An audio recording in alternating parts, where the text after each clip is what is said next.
Welcome to today's tutorial, and today we're going to be connecting an ADS1256 to an Arduino Due. Now the ADS1256 is a 24-bit analog to digital converter, so it basically takes an analog signal and converts it into a number we can use. So you could have varying voltage going in and get a number coming out. Now, you might think, well, why on earth would you buy one of these? Because we know that the Arduino comes with analog pins. Well, there are occasions where the Arduino analog pins can't do certain things, or can do them, but there's a real difficult bit of a sort of workaround to do it. And on my oscilloscope project, one of the things that I wanted to be able to do was to measure a voltage, two voltages, but measure the difference between those voltages rather than the difference between a voltage and ground. So to give you an idea, if I had a 5-volt supply and I measure 5 volts to ground, obviously my answer comes out at 5 volts. But sometimes there might be a number of components that the power's going through, and I might want to measure the power over a certain component. So it might take that 5 volts, and on the other side of the component would be 3 volts, but that would be 3 volts above ground, and I want to know the difference between both sides, so actually my differential would be 2 volts. If you're using one of these, hopefully you know where that's coming from. Now, the other thing that can happen is with the Arduino, with a normal Arduino, we only have I think it's a 10-bit analog pin, which means it creates values from 0 to 1023. So you've basically got 1024 increments. Now that means that if you were measuring sort of over maybe 5 volts or something like that, that's going to give you 0.04 volts per increment. Now that's pretty accurate for most things, but when you get to 24 bits, it starts to get a little bit weirder. I've put the number up there because I can hardly, explain what that number is, but that is the increments over a 3-volt voltage. So you're looking at about 5 to the power of 7 as a decimal point. That is a very, very small amount of change, and that means that we can measure very, very accurately. Now, there is no way in my project that I need that level of accuracy. However, the problem is with these boards, they only take 3 volts, and that means if I want to measure, say, 30 volts, I'm going to have to put a voltage divider in place, so I'm going to lose some of my accuracy. So even though this board is way beyond my needs, it's the board that I'm using for my oscilloscope, and that's how I started to use it, and that's how this tutorial started. So first, circuit diagrams. Let's move over to the other screen. So I've created the circuit diagram. I'm not going to go through the whole thing. The important bits to note, because the work that we're going to look at today is based on someone else's work where they connected up a Mega and an UNO to one of these boards. The Due is slightly different in that the header for the SPI is broken out. I'm not sure whether that's a good thing or a bad thing, because when you put some of the prototype shields on, they actually get the pins blocked. I actually had to drill a hole through my prototype shield to put some plugs onto there. The good news though with the Arduino Due is that the any digital pin can be used as an interrupt pin. So because in my project a lot of these pins over are being used for a touch screen, I've actually connected to a range of pins from sort of 48 to 52, as you'll see sort of over here. So that's the basic circuit, and then what I've done for the input, I've got channels 0 and 1. I've got a positive on the 0 and a second voltage, the negative on the 1, and then I've also done the same for 6 and 7, and you'll see why in the sketch. So that's the circuitry. So let's get into the IDE. Now, before I get into the code, just one thing to say: this isn't all my own work. It's actually based on some work that other people have done, and this is based on some work that this fella has done at this particular website. If you want to go and download his work, he's connected the Arduino UNO and Mega, and so I based this work on his work, and then I tweaked his code a little bit because there were some bits that I could do that not only made my code simpler, but it just reduced some of the functions as well. So again, all these links and all the code are on the Digital Town website, and there'll be a link below the video to get to that. So some of the things that I've done to the original code, the mods I've made, are all listed here. There's one to do with the gain. He'd got the gain set at 64. It caused my system to go bonkers. I've got it at the default as 1. I've added a new function, swap channel, and that meant that I was able to remove 2 of the functions that he'd written, read 2 values and read 3 values, because I can actually read 4 values and swap between them in any order with the new code. The other thing, because I'm using an Arduino Due, I did not need to use the digital write fast library. The Arduino Due doesn't even work with the thing as far as I know, and that means that throughout the code, the original code, anything that said digital write fast, obviously I've had to change to digital write.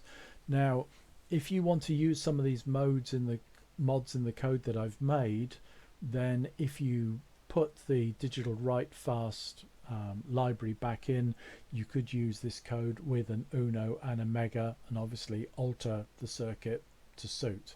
So when you look at the original code that is from this particular website, what you get is a sketch with 2 tabs. Now that's a bit of a pain to put on a website, so what I have done is there is a file called ads1256 constants and another tab that he got with ads1256 stuff, which has the functions in. Right down in the bottom of the code, you'll see below the main loop that I actually have put in all of this information. So basically ads1256 constant starts there, and if you work down you'll find the end of the file, and then the second file is underneath. So it's all in one long script. Not the best way to write a script, but it just makes it simpler to see everything that's going on without flipping between tabs. So let's get down to business. I'm not going to go through this in the usual basic way, so because if you're using one of these by now, I hope you know what you're doing. So I'm using pin 48 for the interrupt. Again, if you get stuck on this, look at this guy's work, and he has done a video as well. You've got a reset pin and a chip select pin. Obviously the SPI stuff is all connected to the SPI header as per the circuit. We've included the SPI library. I've got a float for holding a value of my volts, and I've got a 32-bit integer that's going to hold the value 1. When you're working with 24-bit results, you're getting some big numbers, so your basic integer is not going to cut it. I've got a timer in here that I'm using. Again, I'm using a millis timer. If you don't know what that's about, on the Digital Town website there is actually a tutorial on doing that. I've got an integer my channel because I'm going to be flipping between channels, and then here is something that is something that's quite important for you, and it is a variable, a long, called voltage adjuster. Now The reason I'm using this is that there are ways that you can calculate how many volts are coming out for each increment. However, because in my final project I'm using a voltage divider, those calculations won't work in the proper way.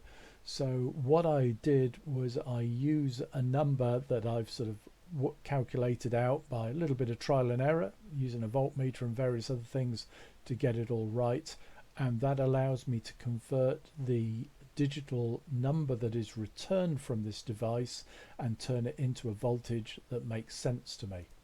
So usual stuff, started the serial,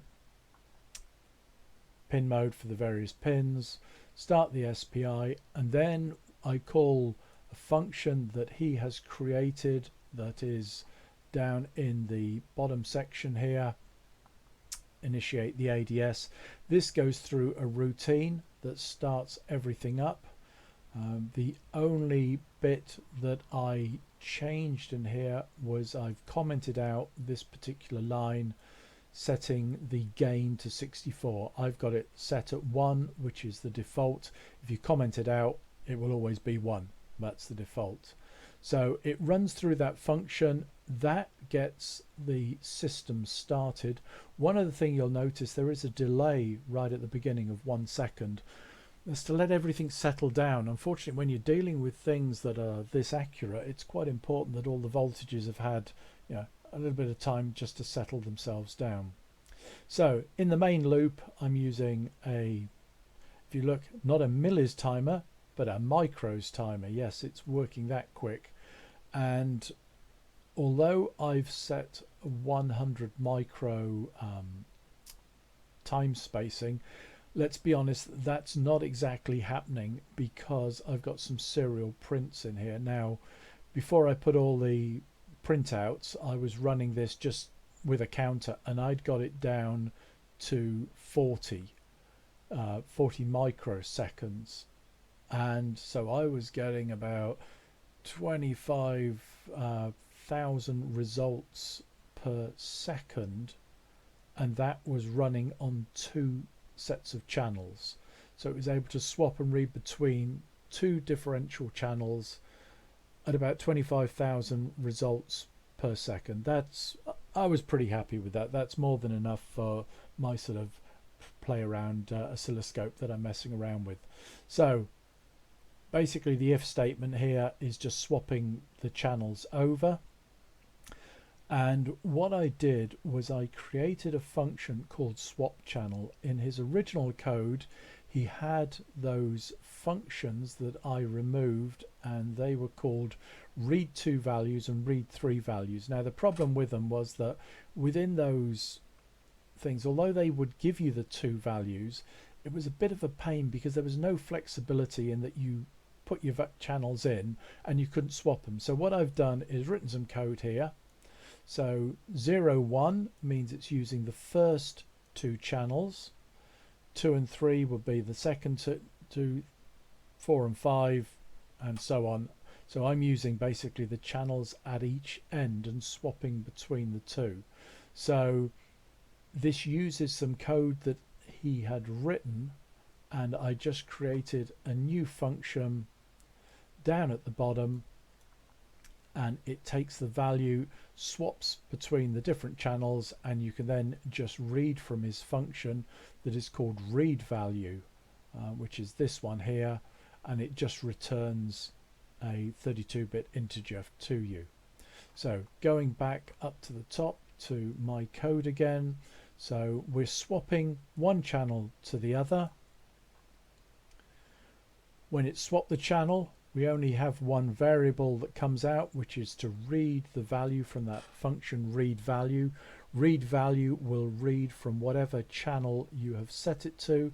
If you don't set it to any channel, it always reads between 0 and 1 if you're doing a differential reading as the default. I'm only interested in doing differential readings, so I'm not touching on anything else to do with that. So once I've got that value, I'm printing out the value, and you'll see here I've stopped the whole thing running because it's running so quick. So the one channel I've got a 3.3 volt supply connected to it. It's actually just connected to the 3.3 out of the Arduino Due. So you can see that gives me a value of what's that, 5 million and change. And when I put that through my volt adjuster, that gives me 3.3472. Yeah, now you'll notice some slight fluctuations. That's because, to be honest, the power supply on the Arduino Due is good, but it fluctuates very slightly when we get down to this sort of crazy level of voltage. Now, when it swaps channel to channel 1, you'll notice I'm getting a very low value, 776. I've even got a -6, you know, different numbers are here. Basically, that is equivalent to 0 volts. So that's what's going on here. So that is basically the sketch that I've created, and the reason I did it this way is that if I was using more channels, by using this simple function I could swap between any channel as and when I want. Obviously if you take out the serial prints, this is going to run a lot faster. Now, some issues just for you to think about. Obviously, if you're doing something that's polling every 40 microseconds and you want to display that information maybe as a, I've done it as a graph on an LCD screen, but the issue that you've got is obviously you've got to be very careful with the code that you're writing elsewhere, because if you're not careful, you'll finish up with your code in other parts slowing down this system. And I had this problem with the LCD screen. I was using a touch screen, and what I found was that the code that was being used to look for touches on the screen was actually slowing all of my code down. So I had to do quite a bit of a workaround to get all that to work. So that's the system as I've written it. Again, if you look up this guy's work, he's got a website, he's got various YouTube videos of how he came up with the whole thing. All I've done is sort of built on his work, simplified it a little bit and connected it to the Arduino Due. So I think that's about it for this lesson. I don't think there's any need to sort of go into anything else. If you've got any questions, you can always mail me off the Digital Town website. So once again, all the information is available. There's a link on the Digital Town website with the sketch. The whole sketch is there for you to download, to look at, do whatever you want. Hope that's been useful for you. And again, if it has been, click the like and subscribe. Thanks for now.